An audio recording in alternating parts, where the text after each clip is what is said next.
आज हम बात करने जा रहे हैं भारत के एक ऐसे राज्य की जो अपनी पूरी कहानी, अपना पूरा भविष्य दोबारा लिखने की कोशिश में जुटा हुआ है। हम बात कर रहे हैं बिहार की। एक ऐसा बिहार जिसे दशकों तक पिछड़ेपन से जोड़ा गया, लेकिन आज वही बिहार बड़े सपने देख रहा है और उनसे भी बड़े कदम उठा रहा है। आज हम नजर डालेंगे उन 30 मेगा प्रोजेक्ट्स पर जो सिर्फ ईंट, सीमेंट और स्टील से बने ढांचे नहीं हैं, बल्कि एक नए बिहार की मजबूत नींव रख रहे हैं। सबसे बड़ा सवाल यही है, क्या बिहार वाकई अपनी तकदीर बदल रहा है? इसका जवाब शायद उन सड़कों में छिपा है जो गांवों को शहरों से जोड़ रही हैं, उन पुलों में जो नदियों के फासले मिटा रहे हैं, और उन एयरपोर्ट्स में जो बिहार को देश दुनिया से जोड़ रहे हैं।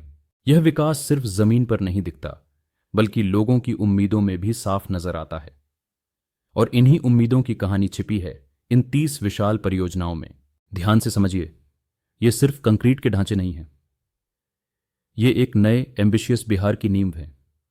और हर बड़े बदलाव की शुरुआत होती है कनेक्टिविटी से। लोग, सामान, व्यापार, सब कुछ कितनी तेजी और आसानी से एक जगह से दूसरी जगह पहुंच पाता है, यही किसी भी राज्य की अर्थव्यवस्था की रफ्तार तय करता है। बिहार में आज यही रफ्तार बढ़ाने की तैयारी हो रही है, और वह भी एक नहीं, कई मोर्चों पर एक साथ। जमीन पर चौड़ी और आधुनिक एक्सप्रेसवे बन रही हैं।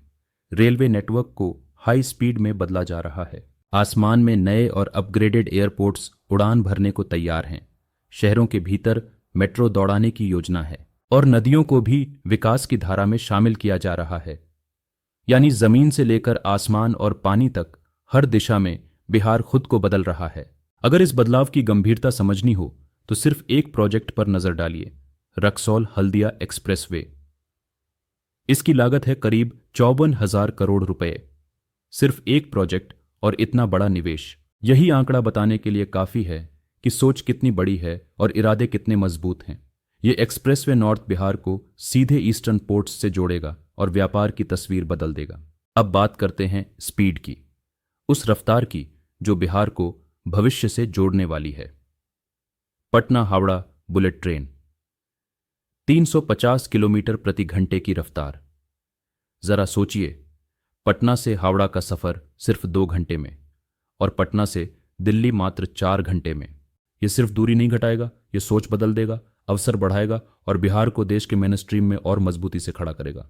हवाई कनेक्टिविटी में भी कुछ ऐसा ही बदलाव दिख रहा है।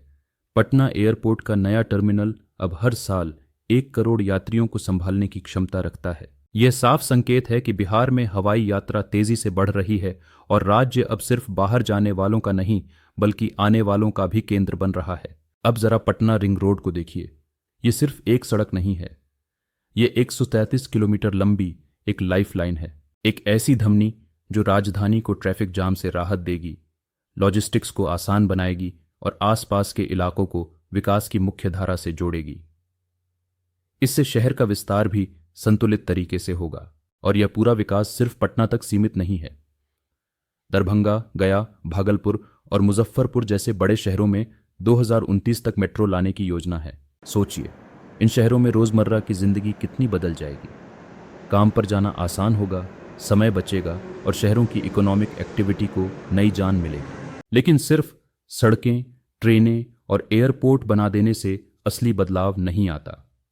असली बदलाव तब आता है जब लोगों की सेहत और शिक्षा में निवेश किया जाता है।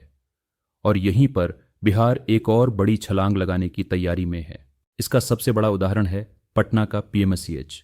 यह कोई साधारण रिनोवेशन नहीं है, इसे दुनिया का दूसरा सबसे बड़ा सरकारी अस्पताल बनाया जा रहा है। 5,462 बेड्स, हेलीपैड और हर आधुनिक सुविधा के साथ ये बिहार के हेल्थ इंफ्रास्ट्रक्चर में एक ऐतिहासिक बदलाव है। इसी तरह दरभंगा में बन रहा नया एम्स सिर्फ एक अस्पताल नहीं होगा, यह पूरे उत्तर और पूर्वी बिहार के लिए एक मेजर मेडिकल हब बनेगा, जहां टॉप क्लास इलाज के साथ साथ उच्च स्तरीय मेडिकल शिक्षा भी मिलेगी। इससे न सिर्फ स्वास्थ्य सेवाएं सुधरेंगी, बल्कि मेडिकल प्रोफेशनल्स को भी बिहार में ही अवसर मिलेंगे। और जब बात शिक्षा की आती है तो बिहार अपने गौरवशाली अतीत और उज्जवल भविष्य दोनों को साथ लेकर चल रहा है। प्राचीन नालंदा विश्वविद्यालय को एक आधुनिक वैश्विक शिक्षा केंद्र के रूप में फिर से खड़ा किया जा रहा है।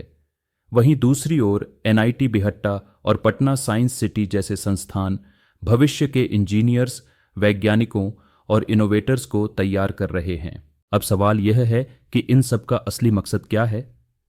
जवाब साफ है, आर्थिक विकास और रोजगार। ये प्रोजेक्ट सिर्फ सुविधाएं नहीं हैं, ये जॉब क्रिएशन मशीनें हैं। गया इंडस्ट्रियल स्मार्ट सिटी को ही देख लीजिए। यह अमृतसर कोलकाता इंडस्ट्रियल कॉरिडोर का एक बेहद अहम हिस्सा है। इसे प्लग एंड प्ले मॉडल पर बनाया जा रहा है, जहां कंपनियों को सब कुछ रेडी मिलेगा, जमीन, बिजली, पानी, इंफ्रास्ट्रक्चर। बस आना है और काम शुरू करना है। इसका असर सीधा और बड़ा होगा। अनुमान है कि सिर्फ इस एक प्रोजेक्ट से करीब 2 लाख नौकरियां पैदा होंगी। यह दिखाता है कि सही योजना और सही इरादे मिलकर कितना बड़ा बदलाव ला सकते हैं। इसके साथ ही दरभंगा में आईटी पार्क बनाया जा रहा है, जो बिहार की टेक इकोनॉमी को नई उड़ान देगा। वहीं कोसी मेची नदी लिंक प्रोजेक्ट लाखों किसानों की जिंदगी बदलने वाला है, सिंचाई को मजबूत करेगा और खेती को नई ताकत देगा। लेकिन विकास सिर्फ फैक्ट्रियों और सड़कों तक सीमित नहीं है। बिहार की असली पहचान उसकी संस्कृति, उसकी विरासत है, और उसे भी उसी गंभीरता से सहेजा जा रहा है। पूर्वी चंपारण में बन रहा विराट रामायण मंदिर जब पूरा होगा तो दुनिया का सबसे बड़ा हिंदू मंदिर होगा। यह न सिर्फ आस्था का केंद्र बनेगा, बल्कि पर्यटन का भी एक बड़ा हब होगा। इसके अलावा कैमूर में नया टाइगर रिजर्व, तिलैया कुंड में ग्लास ब्रिज और मुंडेश्वरी धाम जैसे पवित्र स्थलों पर रोपवे, ये सभी प्रोजेक्ट दिखाते हैं कि बिहार टूरिज्म को भी एक नए स्तर पर ले जाने की तैयारी में है। चाहे कोई वाइल्ड लाइफ देखना चाहे, एडवेंचर करना चाहे या तीर्थ यात्रा पर आए, बिहार हर किसी के लिए खुद को तैयार कर रहा है। अब इन सब को एक साथ जोड़कर देखिए। सड़कें, रेल, एयरपोर्ट, मेट्रो, अस्पताल, यूनिवर्सिटी, इंडस्ट्रियल हब और टूरिज्म प्रोजेक्ट्स। ये अलग अलग टुकड़ों में हुआ काम नहीं है, ये एक पूरी तस्वीर है, एक टोटल ट्रांसफॉर्मेशन की तस्वीर। एक ऐसा बदलाव जो बिहार को व्यापार, निवेश और रोजगार के लिए एक नया ग्रोथ इंजन बना सकता है। संक्षेप में कहें तो यह कहानी है एक बदलते हुए बिहार की। ये सारे प्रोजेक्ट्स उस भविष्य की नींव हैं जो आज रखी जा रही है। आने वाले सालों में यह नया बिहार कैसा रूप लेता है, यह देखना वाकई बेहद दिलचस्प होने वाला है। ऐसी ही गहराई से बताई गई इंफ्रास्ट्रक्चर कहानियों के लिए जुड़े रहिए गेट इंफ्रा न्यूज़ के साथ। अगर आपको यह जानकारी उपयोगी लगी हो तो वीडियो को लाइक, शेयर और हमारे चैनल को सब्सक्राइब करना न भूलें।